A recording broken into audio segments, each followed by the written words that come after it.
Halo teman-teman sejawat, buat kalian para pejuang UKOM Professioners yang lagi fokus-fokusnya persiapan, kalian ada di tempat yang tepat banget. Di sesi bedah kasus kali ini, kita bakal ngelakuin simulasi klinis yang lumayan fast-paced alias serba cepat. Fokus kita hari ini murni di asuhan keperawatan gerontik. Gak ada lagi ya bahas teori panjang lebar, kita bakal langsung terjun ke aplikasi klinisnya. Udah siap? Oke, langsung aja kita mulai permainannya. Aturan main buat evaluasi sumatif kita kali ini cukup ketat ya. Kalian bakal dihadapkan sama 10 kasus vignette berturut-turut. Setiap kasus ada 5 pilihan jawaban. Dan ini yang paling penting, nggak ada bocoran atau pembahasan di tengah-tengah. Kunci jawabannya baru akan saya bongkar di akhir sesi debrief nanti. Jadi pastiin alat tulis, pena, dan kertas kalian udah ready di depan mata. Yuk kita uji seberapa tajam insting klinis kalian sekarang. Masuk ke kasus pertama. Ada seorang pasien lansia perempuan, umurnya 82 tahun, tinggal bareng anak dan menantunya. Waktu perawat datang berkunjung, keluarganya cerita nih kalau aktivitas pasien mulai terbatas, geraknya kurang koordinasi, sering banget hampir jatuh dan kelihatan tremor. Nah, apa sih tindakan perawat yang paling tepat buat kasus ini? Coba deh garis bawahi kata sering hampir terjatuh tadi. Apakah A. Menganjurkan keluarga buat bantu aktivitasnya? B. Ngebantu keluarga milih kegiatan yang cocok? C. Ngajarin keluarga cara mencegah cedera? D. Bareng-bareng keluarga bikin jadwal kegiatan buat pasien? Atau E. Sekedar nganjurin keluarga untuk mantau kegiatannya aja? Silahkan dikunci jawabannya sekarang. Lanjut ya ke tantangan kedua. Pasien lansia perempuan, 65 tahun, punya riwayat diabetes sejak 2 tahun lalu. Sekarang dia ngeluh kakinya kesemutan sepanjang hari. Kadang terasa sakit, pegal, dan lumayan sering kelihatan bengkak. Waktu dicek capillary refill time atau CRT-nya, itu ada di angka 3 detik. Berdasarkan data ini, tindakan keperawatan yang paling pas apa nih? A. Batasi aktivitas klien. B. Batasi konsumsi garam. C. Anjurkan jalan sehat. D. Ajarkan senam kaki diabetik. Atau E. Ajarkan prinsip konservasi energi. Pilih intervensi terbaik kalian. Kasus ketiga. Lansia perempuan 73 tahun, tinggal sendirian di rumah setelah suaminya meninggal 3 tahun lalu. Anak-anaknya udah punya rumah sendiri. Nah, pasien ini sering banget kelihatan murung dan menyendiri. Pas perawat lansia datang, dia ngeluh kesepian, bahkan sering nggak bisa tidur kalau lagi kangen suami sama anak-anaknya. Pertanyaannya, instrumen pengkajian psikososial mana nih yang paling pas buat nangkep masalah ini?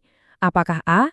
Katz Index, B. Bartle Index, C. Short Portable Mental Status Questionnaire alias SPMSQ, D. Mini Mental State Exam, atau E. Geriatric Depression Skill. Coba telaah isyarat psikososialnya dan tentukan instrumennya. Lanjut ke kasus keempat. Lansia perempuan usianya 90 tahun datang ke puskesmas, ngeluh jantung berdebar dan nyeri pas buang air kecil. Rasanya kayak nggak tuntas gitu. Nah, yang bikin kasus ini menarik, coba perhatikan temuan objektif fisiknya. Skala nyerinya itu di angka 8 dan pas dipalpasi, daerah simfisisnya teraba keras. Dari data objektif ini, apa masalah keperawatan utamanya? A. Ansietas, B. Nyeri akut, C. Retensi urin, D. Risiko inkontinensia, atau E. Kesiapan eliminasi. Fokus ya ke temuan fisik tadi, lalu pilih diagnosisnya. Kasus kelima, lansia perempuan, 90 tahun, ngeluh gampang banget capek pas gerak. Ngerasa lemes dan ujung-ujungnya lebih banyak istirahat. Buat jalan aja terasa berat, jantungnya berdetak kencang dan kerasa sesak napas sehabis jalan. Terus hasil EKG-nya menunjukkan iskemik. Menurut kalian diagnosis utamanya apa? A. Intoleransi aktivitas, B. Gangguan mobilitas fisik, C. Penurunan curah jantung, D. Gangguan sirkulasi spontan, atau E. Perfusi miokard tidak efektif.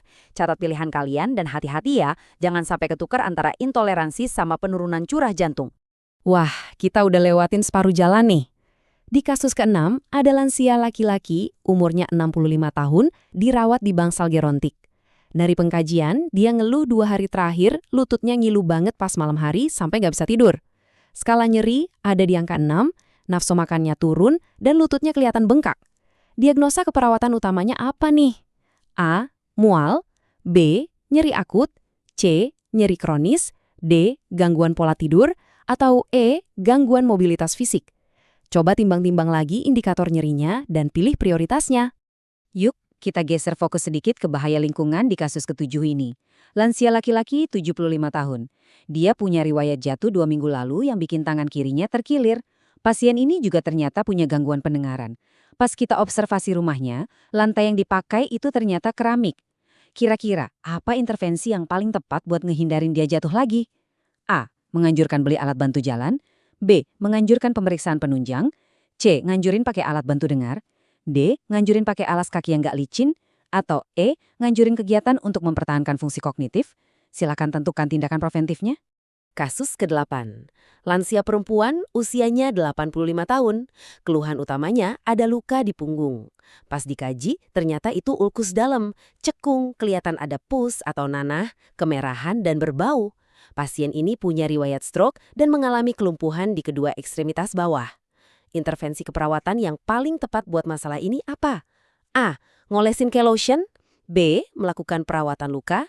C. Ngasih edukasi perawatan kulit. D. Nganjurin buat mobilisasi tiap 2 jam. Atau E. Ngasih edukasi soal penyakit diabetes dan stroke. Ingat, perhatiin kondisi kelumpuhan dan kondisi lukanya ya. Tetap semangat, kita udah sampai di kasus ke-9.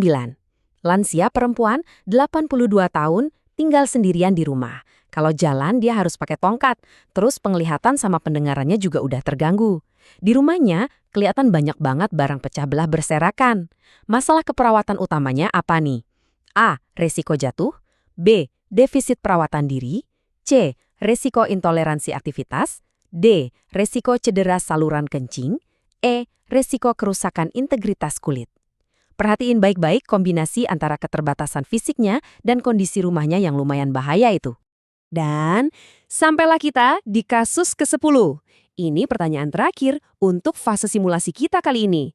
Di sebuah panti Wreda, perawat nemuin 4 lansia yang ngalamin gangguan daya ingat. Pas dikaji, mereka semua nggak bisa nyebutin sekarang hari apa dan tanggal berapa. Apa sih implementasi yang harus perawat lakuin buat ngatasin masalah ini? A. Ngelatih mereka senam kali brain gym. B. Ngasih tahu hari dan tanggal setiap hari. C. Masang kalender sobek di kamar. D. Ningkatin konsumsi makanan biar nggak demensia. Atau E. Lakuin terapi aktivitas kelompok buat mengenal waktu. Ayo, ambil keputusan klinis terakhir kalian sekarang. Oke, jadi poin krusialnya di sini adalah gimana kita bisa baca data, fokus dengan cepat dan tepat.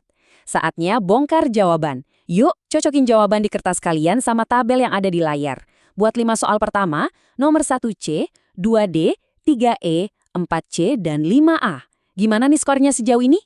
Oke, kita lanjut ke 5 soal terakhir, nomor 6B, 7D, 8D, 9A, dan penutup nomor 10 itu E. Luar biasa banget buat kalian yang udah nyelesain tantangan simulasi uji kompetensi ini. Format Vignet kayak gini bener-bener maksa kita buat mikir kritis pas ngebedah data sebelum nentuin nursing plan yang terbaik. Buat nutup sesi bedah kasus kita hari ini, saya mau ngasih 1 kali challenge berupa pertanyaan evaluasi klinis terbuka. Coba bayangin kalian lagi ngerawat pasien laki-laki usia 78 tahun dengan BPH. Keluhannya, dia ngerasa kandung kemihnya penuh terus dan urinnya dribbling alias netes terus-menerus. Nah, setelah kalian ngasih intervensi, sebagai seorang perawat, apa sih kriteria evaluasi utama yang bisa buktiin kalau tindakan kalian itu benar-benar berhasil? Coba drop analisis klinis kalian di kolom komentar ya. Terus, assign insting klinis kalian, dan sampai jumpa di simulasi bedah kasus kita selanjutnya.